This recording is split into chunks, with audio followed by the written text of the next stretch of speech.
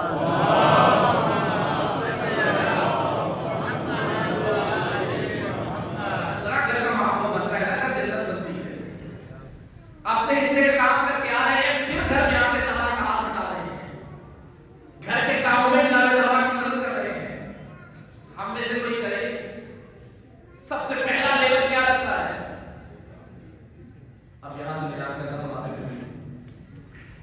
بیوی کی مدد کر رہا ہے، بیوی کے کام کر رہا ہے، وہ آگے بڑھ گئے اوپر جان کے کہتے ہیں تھلے لگا دیے تھے۔ یہ سنت امیر المومنین ہے کہ اپنے کام کرو، پھر گھر میں آ کے بیوی کے کام بھی ان میں ہاتھ لگاؤ بیوی کا، تاکہ تمہاری اور بیوی کے درمیان خدا محبت میں مزید اضافہ کرے، گھر کا ماحول اچھا بنا رہے۔ ایسا نہیں کہ باہر سے آ کے اپنی جاب سے پاؤں پہ پاؤں کے بیٹھا ہے اور آرڈر کر رہا ہے یہ کر دو اور وہ کر دو۔ گھر کا ماحول اگر اچھا بنا ہے اسی طرح بنے گا کہ اگر ہم سنت امیر المومنین کا عمل کریں گے، اگر ہم اپنے معصومین جنہیں ہم اپنا امام سمجھتے ہیں ان کی زندگی کو دیکھ کے ان کے مطابق زندگی بسر کرنے کی کوشش کریں گے۔ پھر جناب زہرا سلام اللہ علیہا، مولا کائنات کے پاس کیا کچھ نہیں ہے، اگر یہ بظاہر ہو سکتا ہے بات نہ ہو، لیکن مولا کائنات اتنا لب ہلائے کیا کچھ خدا کا نہیں کر سکتا۔ جن کے ہاتھوں پہ کنکریوں کو خدا سونے میں تبدیل کر دے، یہاں ہاتھوں سے پانی گرو، پانی موتی بن کے گرنا شروع ہو جائے، انہیں کس چیز کی کمی ہے؟ لیکن بظاہر نہیں ہے۔ جناب زہرا کیا کچھ نہیں مانگ سکتی، جو چاہے مانگ سکتی ہے، دنیا کی کوئی ایسی شے نہیں جو امیر المومنین کے قبضے میں نہ ہو۔ خدا نے سب کچھ کے قبضے میں اختیار کیا ہے، لیکن وقت آخر میں جناب زہرا کا وقت آخر مولا کائنات سے فرمایا یا علی آپ گواہ رہیے گا، زہرا نے کبھی آپ سے ایسی کوئی چیز نہیں مانگی جس پہ آپ مدد کریں۔ زہرا نے کبھی آپ سے ایسا کچھ نہیں مانگا کہ آپ کو زہرا کے سامنے شرمندہ ہونا پڑے۔ زہرا نے آپ کا ساتھ دیتے ہوئے اپنی زندگی بسر کی ہے۔ زہرا نے آپ کا راستہ مشکل نہیں بنایا، زہرا نے آپ کے راستے میں آپ کی مدد کرتے ہوئے اپنی زندگی کو تمام کیا ہے۔ یہ ہے انسانی زندگی۔ اور جہاں جناب زہرا یہ تمام حکم چلا رہی ہے، وہاں یہ نہیں کہ فقط جناب زہرا گھر دیکھ رہی ہے، جناب زہرا اس وقت کے امامت کی محافظت بھی کر رہی ہے، اس وقت جو مشکلات جناب زہرا کے آئیں ان کا مقابلہ بھی کر رہی ہے۔ اور مولا کائنات گھر تشریف فرمائے پیغمبر کرام کے بعد، جب کوئی مولا کائنات کے ساتھ نہیں ہے، زہرا نے امامت کو سہارا دیا ہے، محافظ امامت بلکہ امامت کی حفاظت کی ہے۔ اور فرمان ہے جناب زہرا کا مثل الامامین کا مثل الکعبہ۔ لوگوں نے سوال کیا تھا یا زہرا اگر علی حقدار ہے خلافت کا، علی جائے لوگوں کے پاس، علی کہے کہ خلافت میرا حق ہے مجھے واپس کرو، علی بتائے لوگوں کو کہ میں اس کا حقدار ہوں، اس کے حقدار نہیں ہوں، کیوں نہیں جاتا علی؟